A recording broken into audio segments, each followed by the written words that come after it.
So let me introduce Anthony Rogers Wright. He's a prototypical New Yorker. He has over 12 years of experience as an environmental urban planner, researcher, policy analyst, political strategist, consultant, and organizer, all in the course of a day. His professional experience has covered a broad range, including but not limited to corporate and nonprofit environmental consulting firms, grassroots political campaigns, and healthcare advocacy and outreach. Most recently, Anthony focused on climate disruption, which is to say climate change mitigation strategies. He hasn't been doing the climate change, at local and regional events. He is a staunch advocate and a student of environmental justice, tactics, and strategies, including tactics to bring environmental awareness and stewardship to low-wealth communities and communities of color to the mainstream environmental consciousness. His passion for economic justice has taken him as far away as Israel, where he had the opportunity to study the damages there. Maybe next week he'll go to Gaza to study them. And when not immersed in work, Anthony can be found teaching or taking yoga classes on stage or performing jazz, funk, guitar somewhere on the planet. So let me introduce a man of many talents and many commitments. Anthony, it's yours.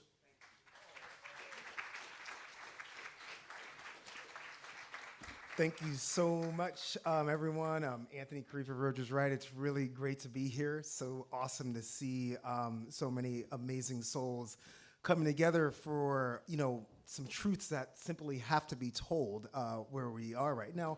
I won't be going to Gaza next week, Joseph, but oddly enough, I will be going to Budapest, Hungary at a very, very interesting time in Europe. And I'm not just talking about the feckless fossil-fueled war that's going on in Ukraine, but just in general. Of course, Viktor Orban, who is the Prime Minister of Hungary, has some very interesting takes on NATO, is not a big fan of NATO, and pretty much just pissed off the entire European Union. And he just took over as president of the European Union in the rotating cycle. And one of his first acts decided to go to Moscow to visit President Putin to talk about a ceasefire, and is being castigated for it by the United States government. Go figure. Well, let me get into what I'm going to speak about. I won't take too much time because the panel, I'm looking forward to the discussion. I think that what we know now due not really so much to the help of too many mainstream environmental organizations who have not just put it plain that there is an axiomatic nexus between militarism and the climate crisis, right? You simply do not hear enough environmental organizations speaking about this. And it's unfortunate, right? And I'm going to give some examples of why that's unfortunate. So let's just talk about NATO, right? Everyone in here, I believe, knows that the biggest consumer of fossil fuels in the entire world is the United States military, and therefore the biggest emitter in the world is the single entity is the United States military. But that's just for some of their emissions. We don't even have a full scope on how much they're actually emitting, because keep in mind that militaries like the United States uses immense amount of data. There's a lot of data centers. Data centers use a S-ton, I'm in a church, so I'm gonna be good today.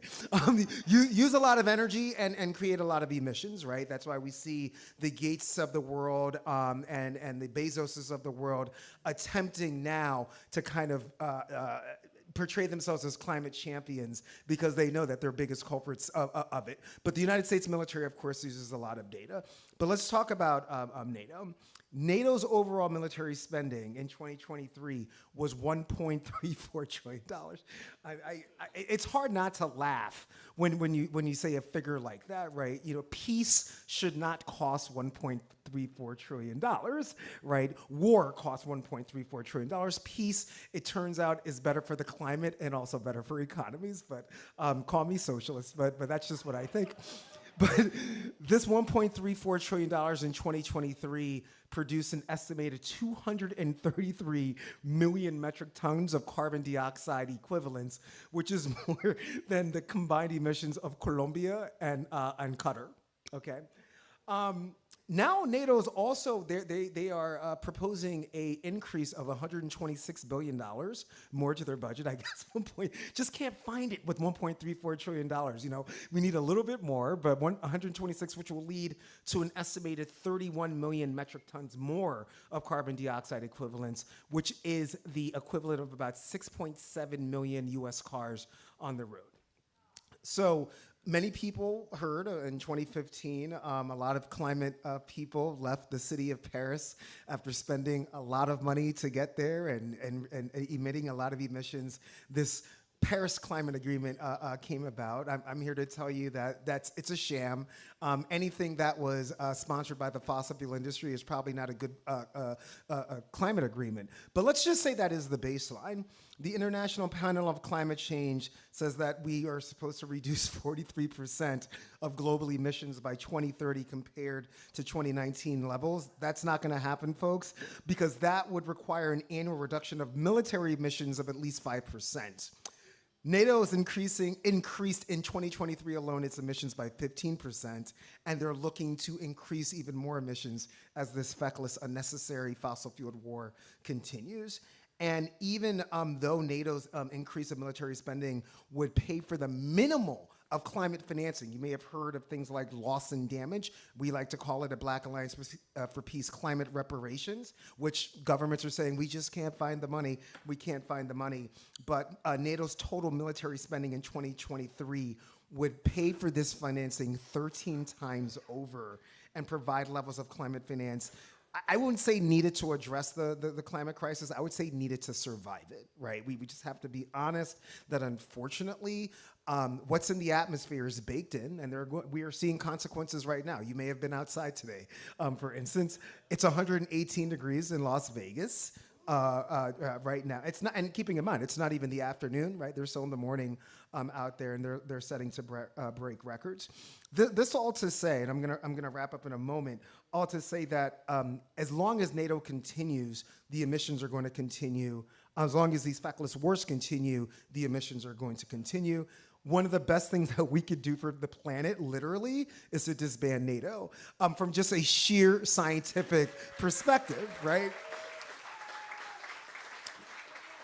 And the irony for me is, and I want to say right now, for whoever's listening, I am not a Trump supporter. I'm not like, I am not at all.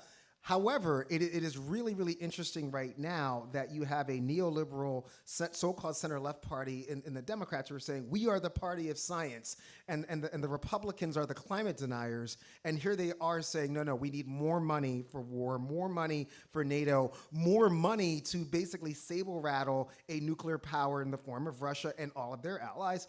My comrade and one of my teachers who's in the audience, Rafiki, just told me today, for instance, that Turkey is looking to join BRICS, right? So I'm with it too. So I mean, all to say that this is all possible, but don't believe any party whose standard bearer goes on ABC News with Stephanopoulos and says, no, the proof that I am an able president is that I'm handling 2 wars. And, you know, but this is also a man who wants to be known as a climate president. You cannot be a climate president and pro-war. That is impossible. That is just impossible.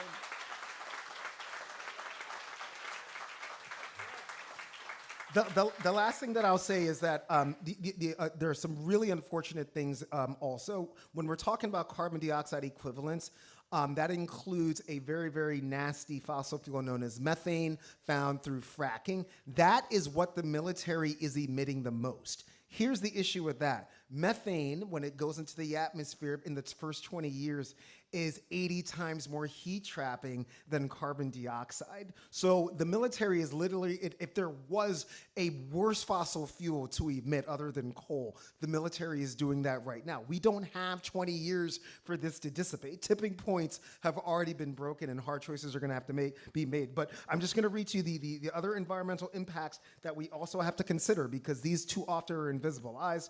Emissions from consumption of petroleum products by the military actions, emissions from firing of petroleum products, apparently firing tanks, firing guns, it does produce emissions, Anyone who was bothered by the 4th of July and telling your dogs and cats everything is going to be okay, it wasn't just the sound, it was the smell of all that stuff as well. Imagine that like 100 times over from a whole bunch of guns and tanks. So we're not counting those emissions. We're also not counting emissions from fires of buildings after they get hit. They emit stuff.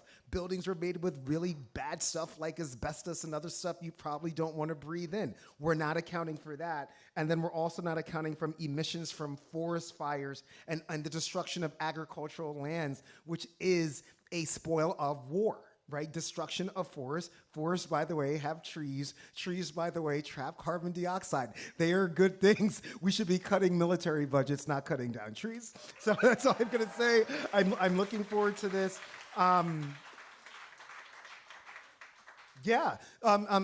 That's it. Think about all of this in November, but not just in November. And hopefully, if I do make it back from Hungary, and I'm going to say, yeah, I agree with Viktor Orban, but I'm really looking forward to their perspectives and bringing that back and reporting back. So thanks, everybody.